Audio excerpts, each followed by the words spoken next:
So this is the flower of mullein. It's a mullein plant. So I'm up in the New England region. I've come back from Woodford. Yesterday I drove up here and I found this little patch of mullein plants here. So I'm going to pick those flowers and make an infused oil. So it's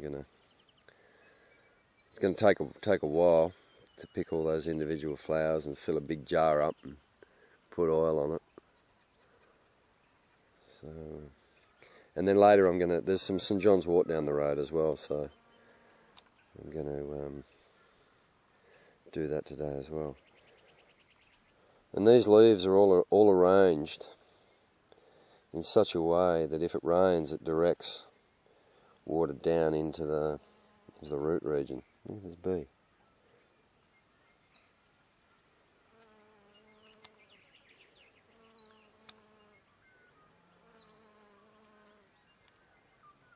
Beautiful. It's going to be a hot day today, so I better get stuck into it. There's a couple of different species of mullein that grow here. So this is the Verbascum thapsus, which is the one I'm after, and which is the one that you make the infused oils of the leaves. There's another one here, and it's a Verbascum, but I've forgotten the botanical name. It's got a larger flower and quite a different leaf structure, so it's quite easy to tell the difference. But as far as I know, this is not the one. The common name for this one is twiggy mullein, and it's less common here than the Verbascum thapsus.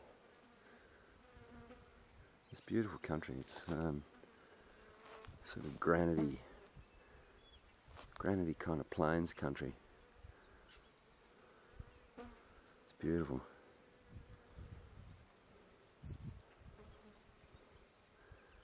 Anyway, there's a good few hours here picking this flower. So I've been picking for about an hour and Tim started to help me, so that's how many flowers I got so far.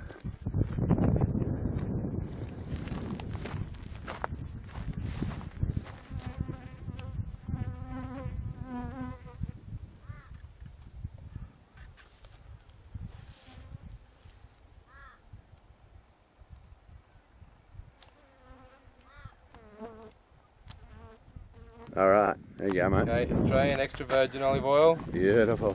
1 large jar of freshly picked mullein flowers. Excellent.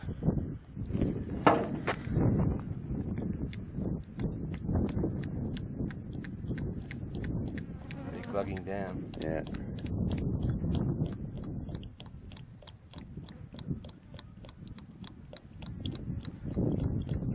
That's a nice olive oil, that one. We've been using that one for a while. Yeah. And they do like a bottle with a like a little pouring thing on it. You seen those? Yeah, I've seen those. Yeah. That's going to make a fine oil, Tim. Yes, indeed. All right, mate. Still got to soak down the bottom a bit more. Look at that river down there. Doesn't that section of river look beautiful down there? Remember that year you took me to that little sort of rapid section? Down, and it was down like the Longford end? Yeah, and you sat in the pools and you got kind of pummeled? Yeah.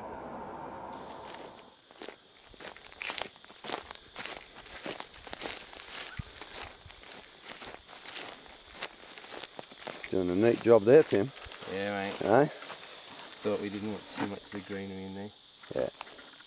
They reckon the top 6 inches, you know, is the richest in hypericin.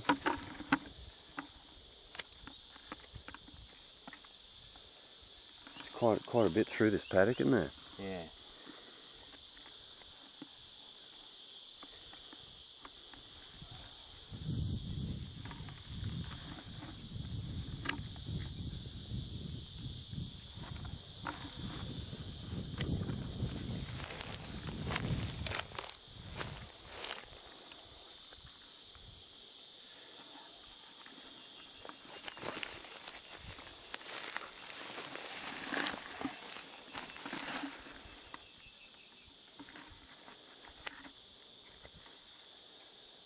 Nice and quick, isn't it, mate? It St. is John's wort. better than the Better than the Mulloon, mate. Mulloon. There's a small... Is that a small hemlock? Yeah, it's small hemlock. Yeah. That's the old dried up stuff. Yeah. I remember one time, this is years ago, brushing against the wood down by the river. Yeah. And maybe we were just on a walk or something, right? And I brushed past an old, you know, like a dried up hemlock. Yeah.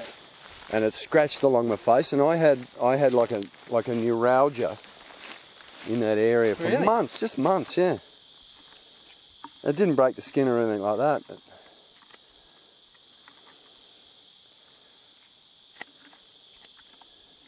it's a good pair of scissors you got there, mate. Yeah, mate, these are industrial. Yeah. They've got to make a high tensile one where you'll cut through a 5-cent piece. Really? Yeah, these aren't the high tensile ones. They need to be cutting up coins. These secateurs that I've got are a pain in the arse because they've got that swivel section that never really works properly. My mum loves hers. Right. The old fiscus. Hers aren't fiscus though, there's something else.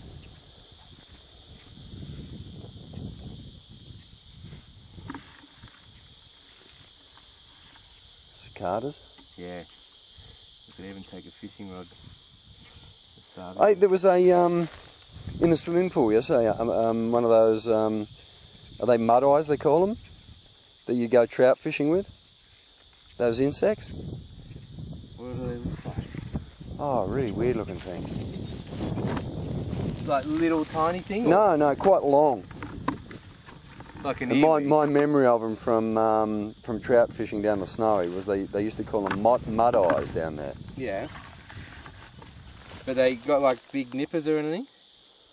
Yeah.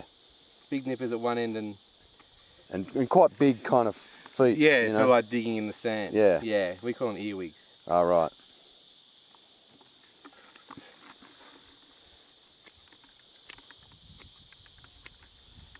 It's a nice little section of the valley here, isn't it? Look at that. That hill's amazing. That's a beautiful hill. We used to own this place. Did you? Years ago, but it's just too far. Yeah, too far from home. Like we used to put sheep down here, but then you had to walk them all the way back to Longford to shear them. Yeah. We were here for shearing one time when Joel was with us. Yep. And he would have been about 12 or 13, I think. Something like that. And we were staying in that room up from your parents' room. Yeah. And it had like a basin in it, that room, right? Yeah. And Joel flipped out because you know, at dinner that night there was talk about the ghost, right? And there was like a reflection in the mirror. In the mirror, and he just spun right out and wanted to go home, and you know.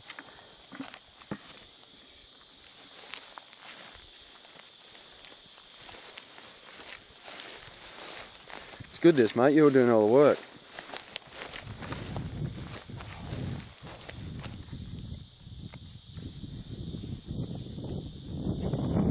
Nice fresh water, isn't it, eh? Yeah, it seems like it. Yeah, they do. Not a bit.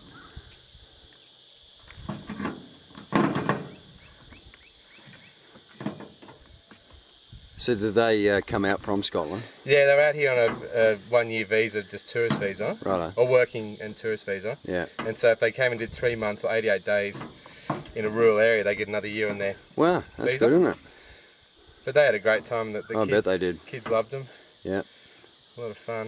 Did they live down in the cottage? In the cottage most of the time. If we had people in the cottage, then they just came and stayed in the spare room.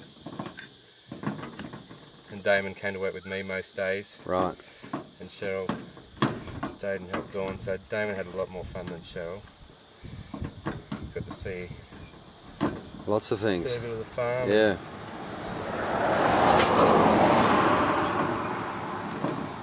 You want it fairly compact?